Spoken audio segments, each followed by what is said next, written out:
ఈ రోజు ట్రాన్స్పోర్ట్ ఉంది. ఈ మధ్య యాక్సిడెంట్లు అవుతున్నాయి. యాక్సిడెంట్లు అయితే మనం మళ్ళీ కాదని వదిలిపెడుతున్నాం. కరెక్ట్ కాదు. నిన్న మనం జరిగినటువంటివి కర్నూలులో జరిగిన బస్ ఫైరింగ్ కాలిపోయింది. కానీ ఆ బస్ ఎక్కడిది?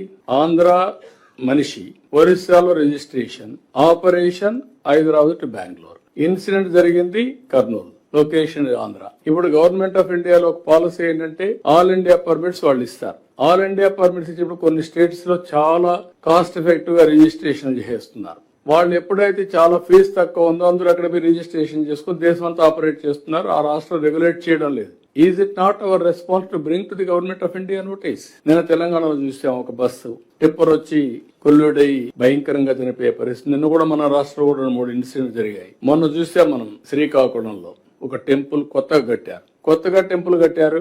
ఏకాదశి వచ్చింది, విపరీతంగా మనుషులు వచ్చారు. మనకు కూడా నోటీస్ రాలేదు, 9 మంది చనిపోయారు. Is it not our response to manage crowd management? మొన్న విశాఖపట్నంలో ఒక సంఘటన జరిగింది. క్రాకర్స్ కాల్చారు, పేలి కొంతమంది చనిపోయారు. గవర్నమెంట్ వాళ్ళకి ఇవ్వాలి కాబట్టి కొంత ఆర్థిక సహాయం చేశారు పేద కుటుంబాలు. నిన్న మళ్ళీ అంబేద్కర్ కోనసీమ జిల్లాలో మళ్ళా రిపీట్ అయిందా ఇన్సిడెంట్ రిపీట్ అయిన తర్వాత ఎక్కడ ఎస్ఓపి ఉంది? మన దగ్గర పేపర్ మీద ఉంది. These where I'm asking all of you.